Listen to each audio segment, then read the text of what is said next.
मित्रमैत्रिणींनो, तंत्रमंत्र किंवा काळा जादू यावर तुम्ही विश्वास करता का?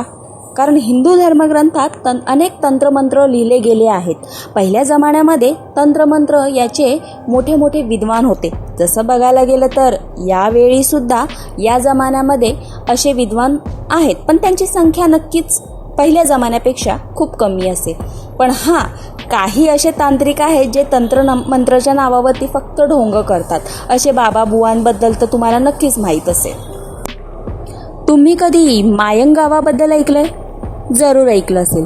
हे गाव आसाम राज्यात ब्रह्मपुत्रा नदीच्या काठावर वसलेलं आहे. हे गाव भारताच्या काळ्या जादूची राजधानी म्हणून ओळखलं जातं. या ग्रामीण भागाचा इतिहास बराच काळा आणि भूतिया आहे. हे गाव काळ्या जादूचा बालेकिल्ला मानले जाते. महाभारताच्या काळातही मायंग गावाचा उल्लेख आढळतो. कारण मायंग गावात घटोत्कच, हिडिंबा व भीमाचा मुलगा महाभारताच्या लढाईतही सामील झाला होता. तो त्या गडाचा राजा होता. या गावात काळी जादू करणारे अनेक जुने तांत्रिक आणि जादूगार या मायंग गावाच्या जंगलात येतात, अशी या गावातील ग्रामस्थांची श्रद्धा आहे.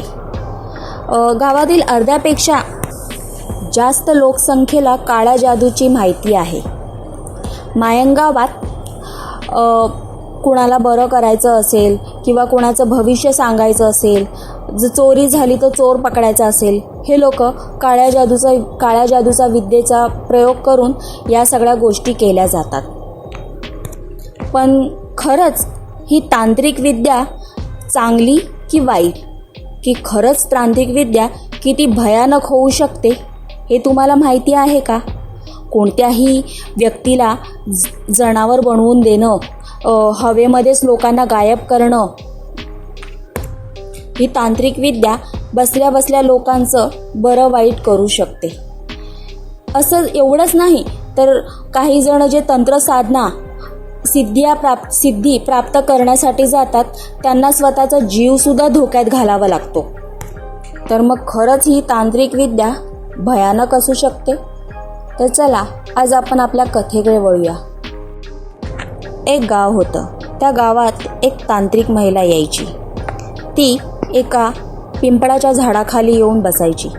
ती त्या गाववाल्यांची सगळ्यांची मदत करायची.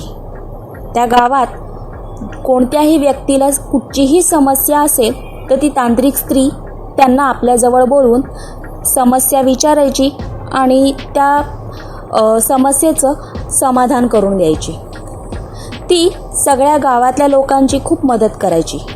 पण ती महिला अमावस्या व पौर्णिमा या 2 दिवशी गावात दिसायचीच नाही, किंवा म्हणा ती गावात यायचीच नाही. त्या गावात मोहन नावाचा एक माणूस राहत होता. खूप गरीब होता. त्याचं लग्नही झालं नव्हतं, त्यामुळे मूलबाळाचा प्रश्नच नाही. मोहन त्या तांत्रिक स्त्रीला दुरूनच बघायचा. ती कशी कोणाची मदत करते. कधी स्वतः मदतीसाठी तिच्याकडे कधीच गेला नव्हता. मोहन मनात हाच विचार करायचा की मलाही तिच्यासारखं एक तांत्रिक बनायचं आहे, अशा सिद्धी प्राप्त करून घ्यायच्या आहेत. मग मी पण गाववाल्यांची मदत करेन. मग असाच विचार करून एक दिवस मोहन त्या तांत्रिक स्त्रीकडे गेला आणि म्हणाला, मला तुझ्यासारख्या सिद्धी प्राप्त करायच्या आहेत. तांत्रिक स्त्री म्हणाली, तुला कोणत्या गोष्टीची कमी आहे? आम्हाला सांग, सगळं घेऊन येऊ इथे आत्ता, पण सिद्धी प्राप्त करणं हा विचार सोडून दे. मोहन बोलला, नाही, मला सिद्धीच प्राप्त करायची आहे. काहीही होऊन जाऊ दे, पण मला सिद्धी प्राप्त करायची आहे. त्यावर तांत्रिक महिला म्हणाली, ठीक आहे, पण इतकं लक्षात ठेव, यासाठी तुला खूप मोठी प्रतीक्षा करावी लागेल. मोहन म्हणाला, का? प्रतीक्षा का करायची? तांत्रिक स्त्री म्हणाली, सिद्धी प्राप्त करणं काही छोटा मोठा खेळ नाही आहे. यासाठी खूप मोठा वेळ लागतो. मोहन म्हणाला, ठीक आहे, मी तयार आहे, यावर तांत्रिक महिला म्हणाली, तू याच जंगलाच्या रस्त्याने जा. वाटेत एक लहान मुलगी भेटेल. तिला स्वतःच्या मुलीप्रमाणे सांभाळ आणि जेव्हा सिद्धी प्राप्त करण्याची वेळ येईल तेव्हा मी स्वतःहून तुझ्याजवळ येईन. आता जा, निघ इकडनं. तिने काही मंत्र दिले आणि मोहन तिथून निघून गेला. मोहन जंगलाच्या रस्त्यातून जात होता. अचानक त्याला छोट्या मुलीच्या रडण्याचा आवाज आला. तो तिच्याजवळ गेला आणि तिला उचलून घेतलं आणि आपल्या घरी गेला आणि त्या मुलीला स्वतःच्या मुलीप्रमाणेच वाढवू लागला. हळूहळू तो त्या मुलीशी खूप जोडला जाऊ लागला. तो तिच्यावर स्वतःच्या मुलीप्रमाणे प्रेम करत होता. जणू काही ती त्याचीच मुलगी होती. हळूहळू वेळ गेला. आता मोहनची मुलगीसुद्धा मोठी झाली होती. मोहन आपल्या मुलीच्या प्रेमात इतका हरवला होता की त्याला त्याच्या कर्तृत्वाची जाणीवच राहिली नव्हती. पण एक दिवस ती तांत्रिक स्त्री मोहनकडे आली म्हणाली, तुझी सिद्धी प्राप्त करण्याची वेळ आली आहे. उद्या तू माझ्याबरोबर जंगलात ये.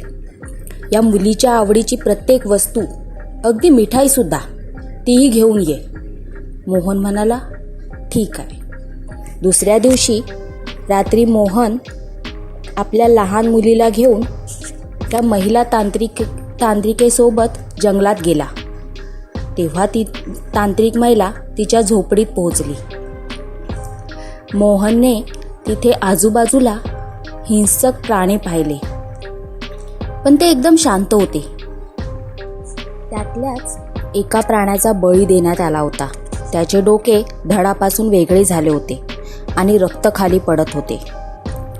ती एका भांड्यात ते रक्त जमा करत होती.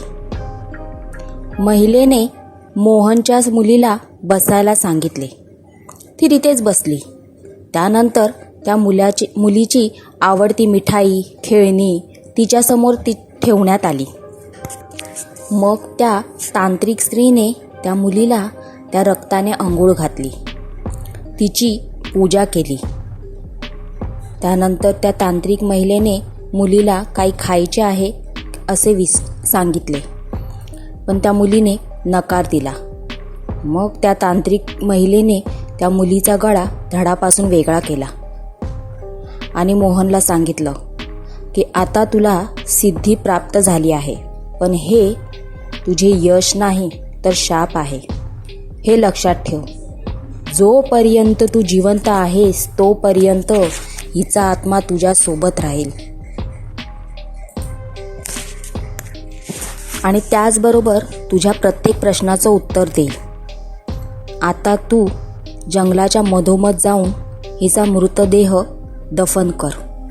हे ऐकून मोहनने त्या मुलीचा मृतदेह त्याच जंगलाच्या मधोमध दफन केला. मोहन आपल्या घरी परतला, पण मोहनला आता काही बरं वाटत नव्हतं, कारण ज्या मुलीला स्वतःच्या मुलीप्रमाणे सांभाळलं तिचीच हत्या केली. आता त्या मुलीचा आत्मा मोहनला सतावू लागला.